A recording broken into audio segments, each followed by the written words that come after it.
వరంగల్ ఉప ఎన్నికల సమయంలో కాంగ్రెస్ సీనియర్ నేత టీఆర్ఎస్ పాలనపై ప్రశంసలు కురిపించారు. కేసీఆర్ పాలన భేష్ అంటూ ఆయన మెచ్చుకున్నారు.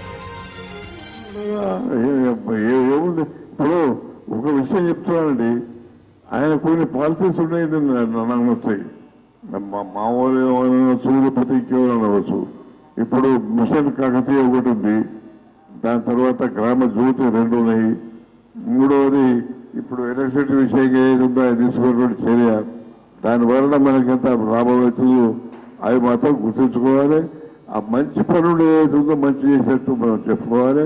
ఆయన ఒకవేళ చెడ్డ చేసేటుంటే ఇప్పుడు మన మోదీ పని ఎట్లయితే ఆయన పని ఎట్లయితుంది. దూకుడు కాకుండా ఆయన చేసినటువంటి పనులు మంచి పనులు చేసుకుంటా అట్టే పోవాలి. అందరిని కలుపుకుని పోవాలి. అందరి మీద కూడా వాళ్ళెంత వీళ్ళెంత అని చెప్పి చేసి ఏదైతే ఉందో అది మంచిగా. వరంగల్ ఉప ఎన్నికల సమయంలో కాంగ్రెస్ సీనియర్ నేత టీఆర్ఎస్ పాలనపై ప్రశంసలు కురిపించారు. కేసీఆర్ పాలన భేష్ అంటూ మెచ్చుకున్నారు. ప్రభుత్వం అమలు చేస్తున్న పథకాలు ప్రజలకు ఉపయోగపడేలా ఉన్నాయన్నారు ఎంఎస్ఆర్ వ్యాఖ్యలతో కాంగ్రెస్ నేతలు తలలు పట్టుకుంటున్నారు. దీనిపై పూర్తి సమాచారం కరెస్పాండెంట్ చంద్రశేఖర్ నాయుడు తెలుసుకుందాం. చంద్రశేఖర్, వరంగల్ ఉప ఎన్నికల సమయంలో ఎంఎస్ఆర్ వ్యాఖ్యలను ఎలా అర్థం చేసుకోవచ్చు?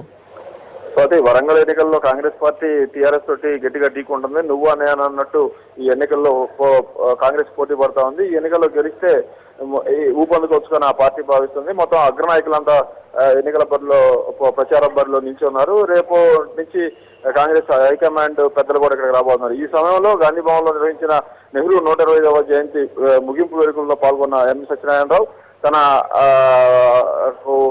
సంచలన వ్యాఖ్యలు చేశారు.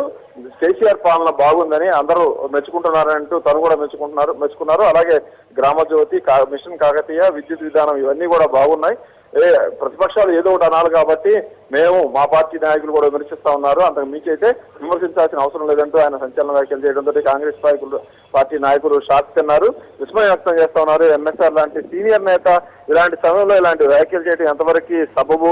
ఇప్పటికే రాజయ్య ఇంట్లో జరిగిన ఘటన ఇలాంటి వాటన్నిటితో కాంగ్రెస్ పార్టీ ఒక్కొక్క గండాన్ని అధిగమించుకుంటూ ముందుకు వెళ్తా ఉంటే మళ్ళీ కొత్త సమస్య తెచ్చిపెట్టాడు. ఈయన కేసీఆర్ ను సీనియర్ నాయకుడు ఎంఎస్ఆర్ పొగిడితే, అభినందిస్తే, ప్రశంసిస్తే దాన్ని కాంగ్రెస్ పార్టీ ఎలా సమాధానం చెప్పుకోవాలి, ఏం మాట్లాడాలి, ఇది ఇన్ని సమస్యలు తెచ్చి పెడతారా అంటూ ఆగ్రహం వ్యక్తం చేస్తా ఉన్నారు. దీనికి సంబంధించి ఢిల్లీకి కూడా కంప్లైంట్ వెళ్తున్నాయి. ఈయన మీద ఎటువంటి ఏదో ఒక యాక్షన్ తీసుకోవాలని కొంతమంది, అంటే కనీసం షోకాజ్ నోటీస్ అయినా ఎంఎస్ఆర్కి ఇస్తే తప్ప ఈ ఘటన నుంచి బయటపడలేమనే అభిప్రాయం వ్యక్తం చేస్తా ఉన్నారు. Swathi. Right Chandrashekar, thank you.